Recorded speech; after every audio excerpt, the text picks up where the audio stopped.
name is Stephen Rafferty, and you're watching These Are Questions. This is the internet show where I ask people questions about things, life, and such not. And today I'm with the creator of Theo Effect. Please welcome Fiorella Marquez. Hi guys, thank you so much for having me here today. I'm pretty excited to get started. Awesome. So, before I get into the show itself, let me explain the rules of the show. The rules goes as follows. Theo, I'm going to ask you a series of questions that are going to be based around your career and aspirations, along with a mixture of questions that are both idiotically random and borderline stupid. Nice. You may answer them as you may please. So, let me ask you, are you ready? So ready. Born ready. Born ready. Internet, are you ready? I'm gonna take that as a yes. I'm gonna take that as a nod. So with that, let's begin. I want you to formally introduce yourself and explain Theo Effect. Fioeffect actually started as it is still a movement to empower human beings. But let me take you guys back into like a little backstory of how it started and why, so you guys can actually be able to understand what Fioeffect is, because it can get a little confusing. So a few years ago, I was like in a really toxic relationship. I went through a lot of bullying in that relationship, and even after the breakup, so much so that I fell into depression, and I was diagnosed with generalized anxiety disorder. And it got to the point that I used to get phone calls every day for like about 2-3 years, people telling me to kill myself, and I did try committing suicide. Luckily, I didn't, so that's why I'm here. And for a really long time, I felt like I wasn't really understood. I've always had the support of my parents and my brother, but when you're not totally there because of everything that you've gone through, you're not really mentally prepared to open up to people, right? So nobody really knew what was going on with me, aside from the people, of course, that were doing that to me. I was in pre-med, and I decided to just take a break from school for about a semester. And I had already entered for my bachelor's degree. And I took a semester off, and I started reading along psychology, on what positive psychology is, on what generalized anxiety is. And it helped me a lot, you know, and I started just reading positive quotes, positive thinking, and I decided to change my major to psychology.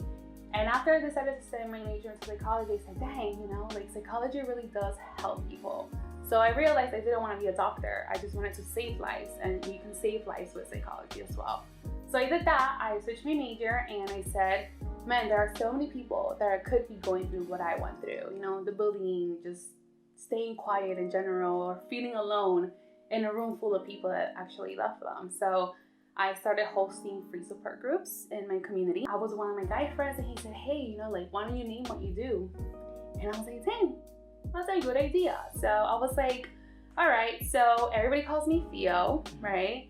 And anxiety is based on fear and on the things that may not even happen, that are not gonna happen.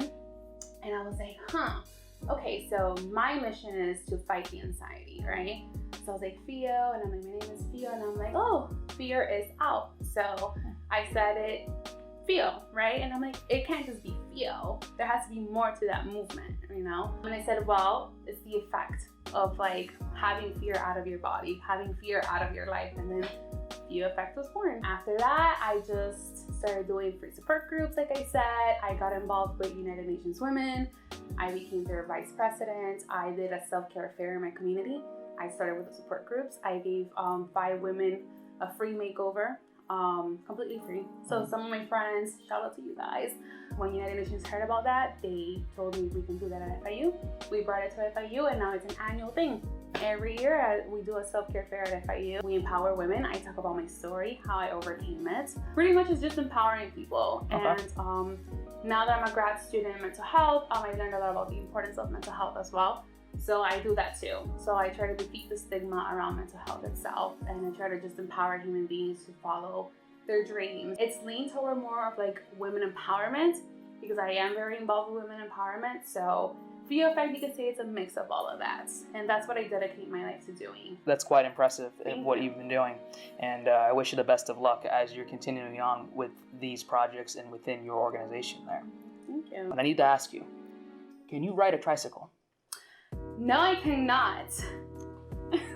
Can you? Yes. Is there one here? No. I just wanted to ask a question. Okay. I guess my follow-up with that was, can you ride a bicycle? I could ride a bicycle. Well, I haven't ridden one in a really long time.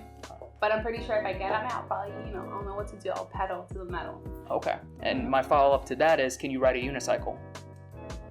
No, I can't. I haven't tried, so I can't, but I'm pretty sure if I try, I can probably, practice it a little bit. If only I brought my unicycle with me, then I That would could have showcase been it that. First, I need to buy a unicycle. A lizard from Dairy Queen or a Frosty from Wendy's? I've never tried either one.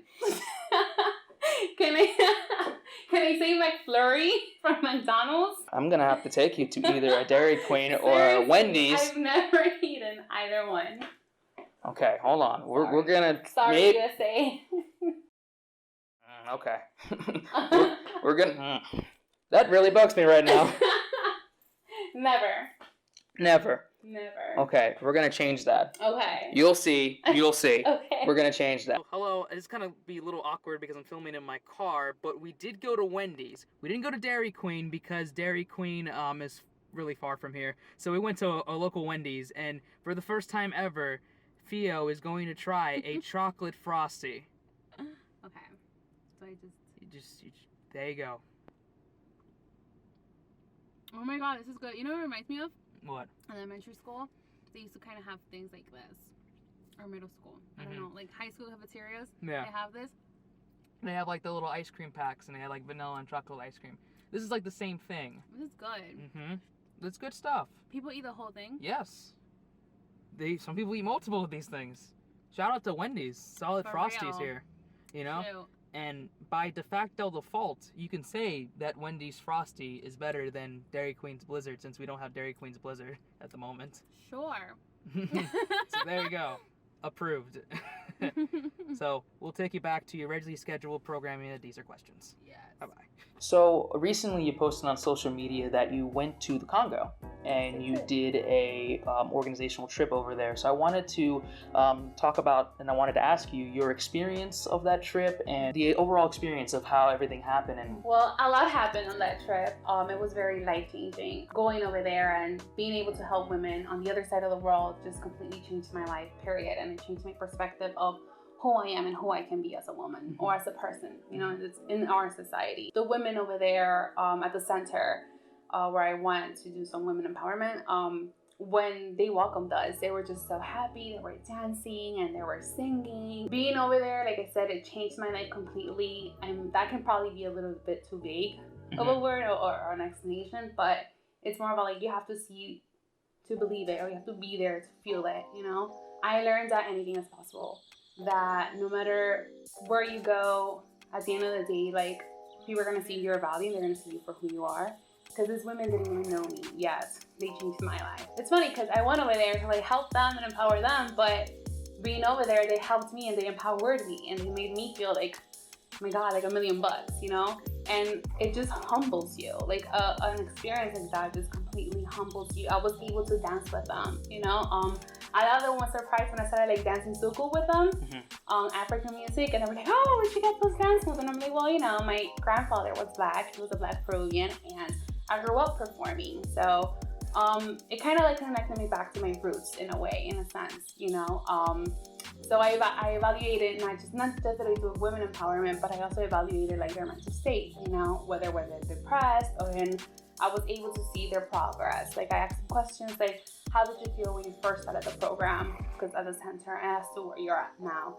So I was able to see a lot of improvement. I was able to see that the media kind of portrays Africa like it's this completely like miserable country, as opposed to actually like a very growing country. Yes, it's poor, it's not like us, but they're growing, they're working. People over there are so hardworking. Did you know that actually, like, there was a woman that I met that knew 7 languages? Oh, wow. Yeah, I'm always so proud to be bilingual and always telling people, I know 2 languages, I'm bilingual. But then when I was over there, like, everybody's like, they knew 7 languages or 5 languages. I was like, let me put my 2 languages away because everybody just knows so many languages over there. People over there are so educated, so hardworking. The trip itself, it was great. I got into the mission because Hair Congo invited me, which is the organization that went to Africa. To the Democratic Republic of the Congo. And they work alongside with United Nations Women, which I already have connections with because I've done projects with them as well. So they heard about what I do. One of my friends is and she's an intern for Hair Congo. She told me, she's like, hey, look, we're inviting you. We want you to bring what you do with Fioeffect here and boom, we did it. Hair Congo has centers over there in DRC, and that's what they do. Like, they teach women how to basic skills, you know, how to become business women, how to do clothing with African fabric and become successful. They teach them literacy, they teach them just independent skills that will be able to get them off like the mining sites and get them off somewhere in the market. I don't even know how to describe it because I don't think there's a word to really describe what I experienced, but I can say it was just very life-changing to be able to experience something like that. I can say it's a sense of euphoria. Absolutely, yes. If you had the chance to save a business that's already out of business currently, which company would you save and why? That's a really good question. It's not like this is an interview show about questions. That's a really good question because you know what? Kmart. I don't know. I miss it. Yeah, you know, actually, it probably will be Kmart because I remember I have a lot of memories from Kmart. When I was little, when we just migrated here, that was like a spot because, you know, it wasn't really Walmart, it was Kmart back in the day. So I would probably say Kmart because I have a lot of memories and it kind of hit home from Kmart, if that makes any sense. Shout out to Kmart. Hey, where you at though? They're out of business. What is your all-time favorite quote? My all-time favorite quote is, "Success is the best revenge." I don't know who said it. Some people say Kanye West, I guess. And then I say it's me, but we'll go with Kanye West. We'll look at Google. We'll Google it. Google will tell us which quote it is. Would you ever see yourself as a potential humanitarian or more of a philanthropy type individual in the future? Yes, I do. I want to dedicate my life to just giving back. That's what I like doing. Because everything I do is just out of the heart, you know, and then I want to be able to like travel the world and just give back and help as much as I can. That's my goal. So do you have any advice for any psychologists, psychiatrists, or any mental health professionals? Yes. Keep pushing. Fight that stigma. There are going to be times, whether you're in grad school or you're already practicing, where you're going to want to give up. Keep fighting, keep pushing. The stigma is really big. It's going to take a lot of your energy a lot sometimes to be able to get through your patients or even family members or just society. But keep pushing. It's hard. It's not easy. And take care of your mental health. It's really important that you take care of yourself because we deal with people every single day for probably 8 hours a day, maybe even more. So you have to be able to just gather yourself together, take care of your mental health, and go to therapy. You know, be a therapist and also attend therapy. Be able to just sit yourself in that seat as a client and feel vulnerable because you can take your clients as deep as you take yourself. So the deeper you take yourself, the more that you reflect, the more that you'll be able to like take your clients deeper into their own emotions, into their own illnesses, into their own reflections. Good advice. Thank you. So my last question is something I'm going to have to show you. So I'm not a psychologist or a psychiatrist, but I do have some ink blobs and I wanted to show it to you and I wanted to just get the first word you think when you see these pictures. Okay. Interesting. All right, so I have these ink blobs here. For the internet audience, you'll see in the colorway what these images look like in case you don't see it correctly here. So you just tell me the first word you see after each image. Okay. This one. A heart and 2 grenades. Okay. How about this one? Like 2 mountains. Okay. And then how about this one? Are they the same thing? I don't know. That one looks like the other one. Oh. I don't know. I guess. No, there's differences. I don't know what I see. I can't describe it. It looks like a little animal, a cat or something. Okay. Mental note. I'm keeping this as tally. And the last one I have is this. Oh, that's a bear, right? That's a bear. You tell me. That's a bear. That has to be a bear. This is a bear. For everyone who doesn't know, this is a European brown bear that I found on Wiki Commons. This is a bear. Nice. Yeah. Okay. Whoa.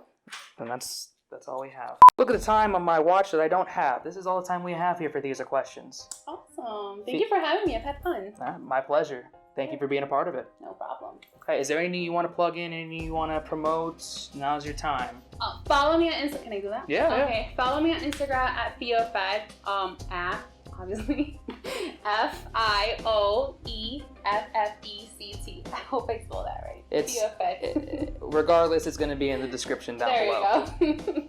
Go follow me. I usually post things about mental health, and you guys can keep up with like the events that I'm going to be having. So there's a lot coming. A lot of things are coming. So stay tuned. Okay, so if you want to see any of your social medias and any of our information, it will all be in the description down below if you're watching on YouTube. If you're not watching on YouTube, you're watching on another platform, it will also be in the comments section down below, along with my stuff. So if you want to see my social media stuff, you want to see episodes from before, if you need to get caught up, it will all be listed as well.